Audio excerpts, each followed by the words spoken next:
NRO,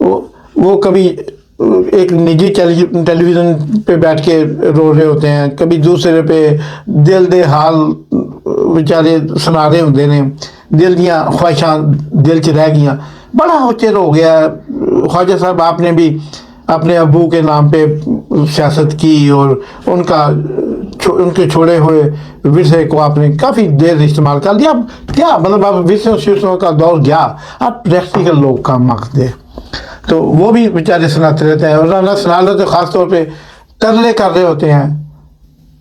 مصدق صاحب ہیں وہ جناب ترلے کر رہے ہوتے ہیں، اور جتنے بھی ہیں ملک صاحب. اور دوسری طرف انہوں نے چند شرلیاں بھی رکھی ہوئی ہیں، عطا تالر رادت تالر، اور یہ وہ تر تر تر تر کرتی رہتی ہیں کہیں کہیں یہ شرلیاں. تو جناب اب یہ مانگ رہے ہیں کہ ہمیں NRO ہمیں گارنٹی دے. ایک تیسری پارٹی وہی جب ان کے ساتھ لگی تھی، اور اب جس پہ وہ بدگمانیاں شروع ہوئی. اور آج خواجہ صاحب نے بھی اپنے کل گزشتہ خواجہ صاحب نے بھی اپنے ایک انٹرویو پہ کہہ دیا کہ ہمارے پاس چل کے آئے تھے جنرل فیض اور جنرل باجوہ، اور پھر ہم نے ان سے بات کی، اور پھر ہم نے مل کے اس کو اتارنے کا پروگرام بنایا. تو لیکن کووڈ آ گیا، یہ ہو گیا، وہ درمیان میں آ گیا، اس لیے یہ منصوبہ لیٹ ہوا. ورنہ یہ 2019 میں ہی یعنی آنے کے صرف چند ماہ بعد ہی تمام ہو جائے. تو پھر ان کا یہ فلسفہ یہاں پہ فیل ہو جاتا ہے، یہ ان کا بیانیہ یہاں پہ فیل ہو جاتا ہے کہ اگر یہ عمران خان 6 مہینے میں فیل ہو جانے والی پارٹی تھی تو فوج اس کو لائی کیوں؟ آپ جو کہتے ہیں نا فوج لائی، تو فوج اس کو لائی کیوں؟ اور جب لایا تو 6 مہینے بعد نکالنے کا کیوں سوچا؟ صرف 6 مہینے بعد تو بندے ہاتھ دی مہندی نہیں اس شادی دی جاندی ہاتھاں تو لگی. تو وہ 6 مہینے میں نکال، اس کا مطلب ہے کہ وہ ان کی مرضی کے بغیر آیا تھا. 2018 کے رزلٹ کو خود خواجہ صاحب کے حلقے میں وہ عثمان ڈار جیت رہا تھا اور جیت گیا تھا، اور انہوں نے اس کا اعلان جو ہے وہ رکوایا. خواجہ صاحب نے جنرل باجوے کو فون کر کے، میں نہیں کہہ رہا، آپ یہ مجھ سے پہلی دفعہ نہیں سن رہے ناظرین، یہ بات آپ خواجہ صاحب کے منہ سے آج سے 3 سال پہلے بھی سن چکے. تو پھر کیا ہوا کہ یہ یعنی ثابت ہو گیا کہ 2018 میں کپتان کو فوج نہیں لے کے آئی تھی. کپتان کو جتنی بھی ملی سیٹیں یا دی گئیں وہ صرف اس لیے دی گئی وہ جو اس سے زیادہ بے ایمانی کر نہیں سکتے تھے. اس وقت بھی جو بے ایمانیاں ہوئیں، انتخابی عذرداریاں ہوئیں، آپ کو پتہ ہے وہ ہمیشہ اس درمیان بھی حلقوں کا بولتا رہا کہ فلاں کو کھولو فلاں کو کھولو. پھر یہ جنرل باجوہ اس کپتان سے ہاتھ کر گیا، اپنی مرضی کا چیف الیکشن کمیشنر لگوایا. کیا یہ بات سچ نہیں ہے؟ رانا ثناء اللہ صاحب اور خواجہ صاحب، آپ میرے گرائی ہیں، کیا یہ بات سچ نہیں ہے کہ موجودہ چیف الیکشن کمیشنر سکندر سلطان راجہ، بچے کو پاکستان میں پتہ ہے کہ یہ جنرل آصف باجوہ کا بندہ تھا، وہ لائے، اور بحالت مجبوری عمران خان کی اس میں غلطی یہ ہے کہ وہ کیوں مانا، کیوں ایگری ہوا. آج وہ ان پہ الزام ڈالتا ہے، وہ ٹھیک تو ہے لیکن اتنا بھی ٹھیک نہیں ہے، اس میں عمران خان کی بھی غلطی ہے. آپ مصلحت کی بنیاد پہ جو فیصلہ کرو گے وہ آپ کے گلے کی زنجیر، آپ کے پاؤں کی بیڑی بن جائے گی آنے والے وقت میں. اور بات جب یہاں ترلے منتوں تک پہنچ جائے تو پھر عمران خان کو بھی اب بیٹھ کے نیگوشیٹ کرنا چاہیے. فوج کے ساتھ ایگری ہوئے نیگوشیٹ کرنے پہ، اس لیے وہ سمجھتے ہیں کہ فوج کے پاس طاقت ہے، فوج کے پاس پاور ہے، فوج کے پاس ڈنڈا اور بندوق ہے، ٹینک اور میزائل ہیں، اور بھائی نیوکلر بھی ہے. اس لیے فوج سے پنگا نہیں لیا جاتا. کچھ انصاف پورا نہیں بھی مل رہا تو جتنا مل رہا ہے اتنا لے لو.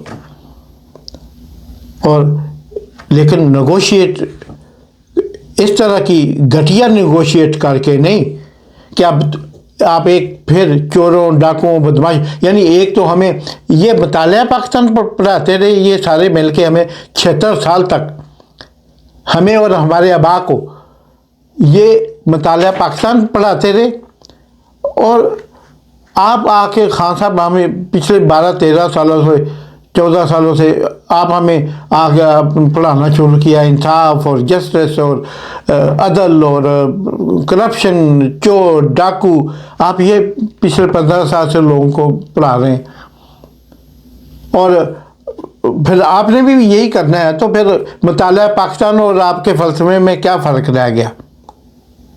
ان سے نیگوشیشن نہیں کرنی۔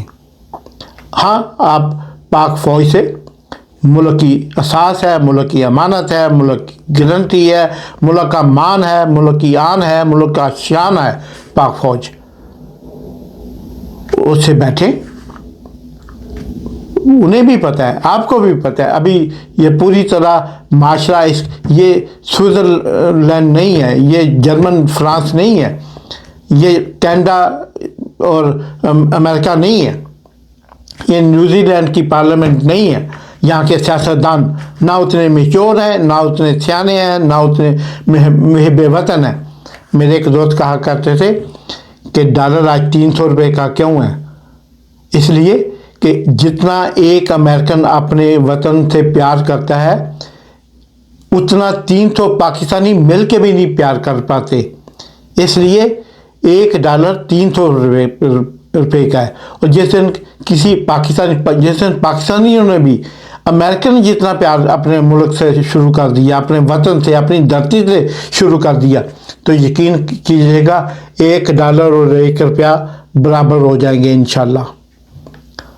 تو آپ جب تک اس قابل نہیں ہوتے ملک کے سیاستدان اور محب وطن کی، ان کی محب وطن تو ہے، میرا ایمان ہے کہ ہر پاکستانی محب وطن ہے، single Pakistani, every single Pakistani محب وطن ہے، لیکن تھوڑی کرپشن دی